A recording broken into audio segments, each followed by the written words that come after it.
नमस्कार साथियों, स्वागत है आपका विपारा एजुकेशन पर। आज हम वाक्य शुद्धिकरण का तीसरा वीडियो करने जा रहे हैं।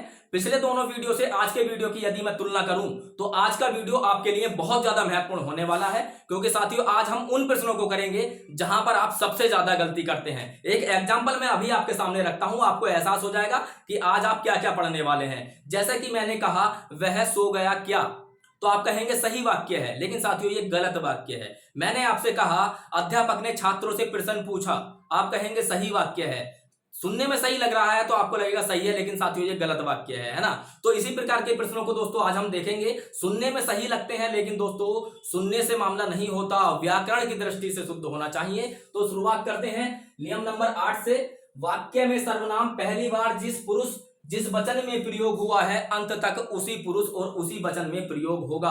पुरुष क्या होता है आपको समझ में नहीं आता है तो दोस्तों सर्वनाम वाला वीडियो देख लीजिए, आपको समझ में आ जाएगा पुरुष क्या होता है। यहां बस मैं आपको इतना समझाऊंगा कि पुरुष जो होते हैं सर्वनाम में 3 होते हैं, उत्तम पुरुष, मध्यम पुरुष और अन्य पुरुष। तो देखते हैं साथियों, वाक्य प्रयोग करेंगे तो आराम से समझ में आ जाएगा। मैं तुमसे नाराज नहीं हूं, आपने मेरा सामान लौटा दिया है, अब हम तुम्हें तंग नहीं करेंगे। सुनने में सही लग रहा है, परंतु साथियों ये वाक्य गलत है। क्यों गलत है? क्योंकि नियम नंबर 8 ये कहता है कि पहली बार जिस वचन में सर्वनाम का प्रयोग हुआ है, अंत तक उसी में होगा। देखिए पहली बार में हम देखते हैं मैं और तुमसे, तो दोस्तों इनकी जगह यही होना चाहिए अंत तक। अब देखेंगे मैं तुमसे नाराज नहीं हूं, आपने मेरा सामान लौटा दिया है, तो आपने नहीं आएगा, यहां पर आएगा तुमने, क्योंकि दोस्तों तुम का प्रयोग हुआ है तो तुम का ही होगा। तुमने मेरा सामान लौटा दिया है, अब हम तुम्हें तंग नहीं करेंगे।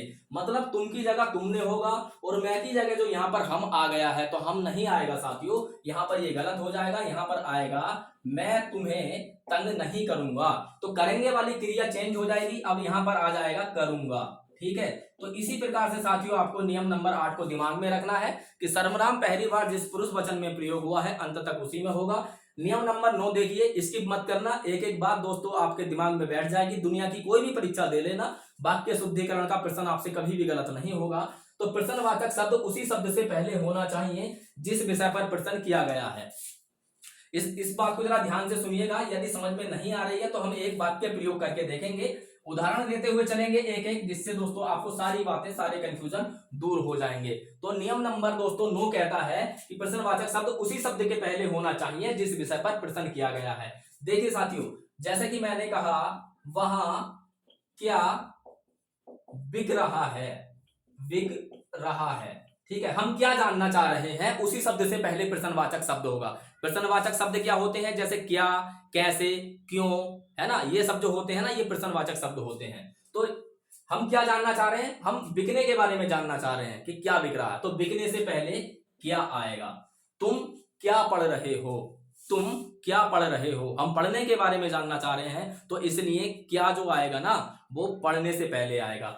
नियम नंबर 10 दोस्तों इसी से मिलता जुलता है। यदि पूरा वाक्य प्रश्नवाचक है तो प्रश्नवाचक शब्द वाक्य के आरंभ में ही आएगा। जैसे कि मैंने अभी आपसे कहा था साथियों कि वह सो गया क्या, यह वाक्य गलत था, क्योंकि सही वाक्य क्या होगा? सही वाक्य आप देखेंगे दोस्तों, वह सो गया क्या, ऐसे नहीं होगा। पूरा वाक्य प्रश्नवाचक है तो प्रश्नवाचक शब्द पहले आएगा, क्योंकि व्याकरण का नियम नंबर 10 यही कहता है कि वाक्य प्रश्नवाचक है तो प्रश्नवाचक शब्द वाक्य के आरंभ में आएगा। क्या वह सो गया, क्या वह सो गया, क्या तुमने किताब पढ़ ली, तुमने किताब पढ़ ली क्या, ये गलत हो जाएगा। क्या तुमने किताब पढ़ ली, यह सही होगा। तो क्या वह सो गया। और हाँ एक चीज और, ये आपको लग रहा होगा कि ये अब सही है, दोस्तों ये अभी भी गलत है, क्योंकि जब हम आपको वाक्य भेद पढ़ा रहे थे तो प्रश्नवाचक वाक्य के हमने बताया था कि प्रश्नवाचक वाक्य पूर्ण तभी होता है जब उसके पीछे प्रश्नवाचक चिन्ह भी होना चाहिए। प्रश्नवाचक चिन्ह ना हो, पूर्ण विराम यदि मैं लगा दूं तो ये वाक्य फिर भी गलत माना जाएगा। तो दोस्तों ये नियम नंबर 3 थे। अब नियम 3 हमने पढ़ लिए, 8, 9, 10। अब चलते हैं नियम नंबर 11 की ओर। तो चलिए साथियों नियम नंबर 11 देख लेते हैं। नियम नंबर 11 क्या कहता है? प्रश्न शब्द के साथ करना क्रिया का प्रयोग होता है। जैसा कि मैंने वीडियो के शुरू में ही आपको बताया था, क्या बताया था साथियों, कि अध्यापक ने छात्रों से प्रश्न पूछा। उसी को यहीं पे लिख लेते हैं, यहीं पे लिख लेते हैं। अध्यापक ने छात्रों से प्रश्न पूछा। ठीक है। तो प्रश्न शब्द के साथ कहीं पर प्रश्न शब्द आ जाए, प्रश्न शब्द के साथ करना क्रिया का प्रयोग होता है। अब मैंने यहां पर लिख दिया अध्यापक ने छात्रों से प्रश्न पूछा। अब दोस्तों ये वाक्य क्यों गलत है, ये भी आपको जानना होगा कि वाक्य क्यों गलत है। ये इसलिए गलत है क्योंकि साथियों प्रश्न का मतलब ही पूछना होता है।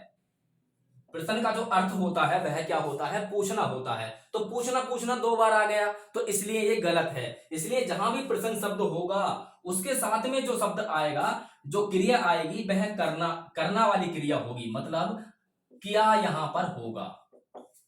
अध्यापक ने छात्रों से प्रश्न किया, ये ठीक वाक्य है। ठीक है। अच्छा, यहां पे प्रश्नवाचक शब्द चिन्ह क्यों नहीं आया, इसलिए नहीं आया कि इस वाक्य में प्रश्न पूछा नहीं जा रहा है, केवल एक सामान्य बात है जो चल रही है। हम बता रहे हैं कि अध्यापक ने छात्रों से प्रश्न किया, ये बताने वाली बात है। इसमें प्रश्न नहीं हो रहा है, इसलिए यहां पर पूर्ण विराम आएगा। ठीक है। तो ये बात आपको समझ में आएगी, जहां भी साथियों प्रश्न शब्द होगा वहां पर करना वाली क्रिया का प्रयोग होगा, ना कि पूछना वाली। तो जो हमने शुरू में बताया था वो यहां पर सिद्ध हो गया है। अब साथियों आगे देखते हैं, वाक्य में एक भाव के लिए एक शब्द का प्रयोग होता है ना। एक भाव के लिए एक शब्द का प्रयोग होता है। ईमानदारी से बताइए, वीडियो यदि पसंद आ रहा है तो मैं आपसे अभी कहूंगा कि दोस्तों प्लीज लाइक जरूर कर दीजिए, है ना। जहां से जो मिले, जिस चैनल से जो ज्ञान मिले, सब आपको फ्री में मिल रहा है तो उसको ले लीजिए। ठीक है। जहां अच्छा लग रहा है वहां पर चैनल को सब्सक्राइब भी कर लीजिए, कुछ नहीं जाता सब्सक्राइब करने में, आप भी जानते हैं। तो जहां से जो मिल रहा है क्या पता वही आपकी परीक्षा में काम में आ जाए। मैं अपने लिए नहीं कह रहा, सभी के लिए कह रहा हूं। जहां भी आपको अच्छा मिल रहा है वहां से आप प्राप्त करने के लिए चैनल को जरूर सब्सक्राइब कर लीजिएगा। ठीक है। तो वाक्य में एक भाव के लिए एक शब्द का प्रयोग होता है। जैसे कि दोस्तों मैंने आपसे यहां पर लिखा वह घर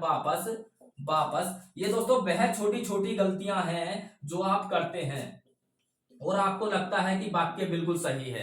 तो इसलिए मैं आपसे कह रहा हूं आज का वीडियो आपके लिए बहुत ज्यादा इंपॉर्टेंट है, क्योंकि यही सवाल आपके परीक्षा में आते हैं और आपको सही लगते हैं प्रश्न, लेकिन वो गलत होते हैं। साथियों वह घर वापस लौट आया, आपको इसमें कोई कमी दिखाई नहीं दे रही होगी, लेकिन दोस्तों नियम नंबर जो 12 है वो इसी बात की बात कहता है कि एक भाव के लिए एक ही शब्द का प्रयोग होगा। जैसे कि साथियों वह घर या तो होता वापस आया, है ना, वह घर वापस आया, या फिर होता वह घर लौट आया। इन दोनों में से एक ही शब्द का प्रयोग होना चाहिए था, क्योंकि वापस का मतलब भी लौटना होता है और लौटना का मतलब भी लौटना होता है। तो यहां पर एक ही भाव के लिए दो शब्द यहां पर हमने प्रयोग कर लिए, इसलिए ये वाक्य यहां पर गलत हो गया।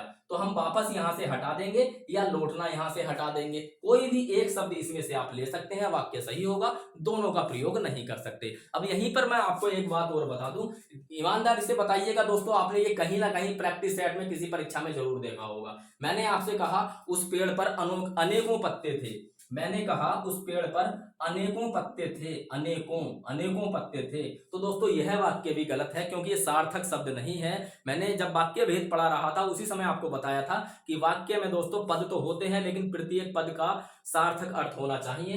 तो अनेकों गलत है, क्योंकि यहां पर क्या होगा, अनेक होगा। उस पेड़ पर अनेक पत्ते हैं, क्योंकि अनेक अपने आप में बहुवचन शब्द है, तो बहुवचन को ही हम बहुवचन नहीं बना सकते। तो अनेकों गलत हो जाएगा। सार्थक शब्दों का भी ध्यान रखना है। जैसे मैंने कहा कि तुम यहां बेफालतू क्यों बैठे हो, बेफालतू क्यों बैठे हो। तो बेफालतू शब्द का अर्थ दोस्तों आपको सुनने में लगता होगा, किसी ने पूछा आपने कह दिया बस ऐसे ही बैठा हूं यार, जा रहा हूं, है ना, ऐसे कह दोगे। लेकिन बेफालतू का मतलब होता है इंपोर्टेंट, आवश्यक कार्य से बैठे हो, क्योंकि फालतू का मतलब होता है ना बेकार, और बेकार के आगे आपने वे उपसर्ग लगा दिया, वे फालतू। तो फालतू के आगे यदि वे लग गया तो फालतू नहीं, इसका मतलब इंपोर्टेंट बैठे हो, काम से बैठे हो। तो बेफालतू का प्रयोग नहीं होता है, फालतू का प्रयोग होता है, इतना ध्यान रखना। तो सार्थक शब्द भी आपने यहाँ पे देख ले। एक नियम नंबर जो अगला है ये सबसे ज्यादा इंपोर्टेंट है साथियों, यह सबसे ज्यादा इंपोर्टेंट है और इसी में आपको सबसे ज्यादा ध्यान भी देना है। ठीक है। नियम नंबर अगला, तो दोस्तों ये सबसे ज्यादा इंपॉर्टेंट नियम है आपके लिए, क्योंकि सबसे ज्यादा परीक्षा में ये पूछा जाता है और आपके सामने कहीं ना कहीं आया भी होगा। ठीक है। ध्यान से सुनिएगा, एक एक बात को ध्यान से सुनेंगे, आज के बाद गलत नहीं करेंगे। संख्या या समस्या, शंका या समस्या के लिए जिस शब्द का प्रयोग होता है वह समाधान होता है, जो कि वीडियो के शुरू में मैंने आपसे कहा था कि मुझे उस समस्या का हल मिल गया है। आपको सही लग रहा होगा, लेकिन दोस्तों हमें क्या सही लग रहा है यह मायने नहीं रखता। व्याकरण की दृष्टि से शुद्ध होना चाहिए, तभी वाक्य शुद्ध माना जाता है। तो आपने कहा कि शंका और समस्या के लिए समाधान का प्रयोग होता है, मुझे उस समस्या का समाधान मिल गया है, यह वाक्य शुद्ध होगा। हल मिल गया है वह गलत होगा, क्योंकि दोस्तों प्रश्न के लिए होता है हल या उत्तर। मुझे उस प्रश्न का हल मिल गया है यह ठीक है, लेकिन यदि मैं कह दूं मुझे उस प्रश्न का समाधान मिल गया है तो यह गलत हो जाएगा, क्योंकि समाधान समस्या के लिए, शंका के लिए होता है और हल प्रश्न के लिए होता है। मुझे उस प्रश्न का हल मिल गया है या उत्तर मिल गया, उत्तर भी हो सकता है, ठीक है। तो प्रश्न के लिए हल या उत्तर दोनों शब्दों में से एक शब्द का प्रयोग किया जा सकता है। आप दोस्तों यदि पहली बार पढ़ रहे हैं तो मैं आपसे कहूंगा कि इसे आप नोट करते चलें, ठीक है, क्योंकि ऐसे वीडियो बहुत कम दोस्तों आपको देखने को मिलते हैं, कहीं नहीं मिलेंगे।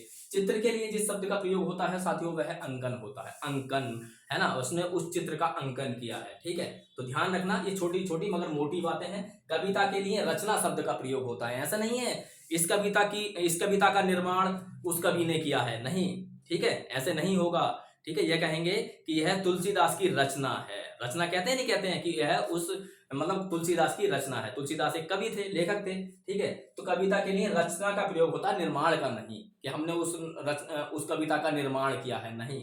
निर्माण जो होगा वह भवन के लिए प्रयोग में होता है। तो ये छोटी छोटी बातें हैं साथियों जो आपको ध्यान रखनी है। तो इससे पहले के वीडियो आपने नहीं देखे हैं तो इसी वीडियो के डिस्क्रिप्शन में हमने लिंक दे दिया है, और यदि नहीं भी है तो आप होम पेज पे जाइएगा, सब कुछ आपको फ्री अवेलेबल है। और इसी प्रकार से साथियों आपको समझाया गया है जिस प्रकार से आज के वीडियो में हमने समझा है। तो आज दोस्तों वाक्य शुद्धिकरण को हमने कंप्लीट कर लिया है। वीडियो कैसा लगा कमेंट बॉक्स में आप जरूर दोस्तों बताइएगा, और लाइक जरूर करके जाना, ठीक है। और आप चाहते हैं कि इस प्रकार के वीडियो आपको प्रतिदिन मिलते रहें तो आप दोस्तों चैनल को जरूर सब्सक्राइब करिए। तो चलिए मिलते हैं अगले वीडियो में, तब तक के लिए जय हिंद।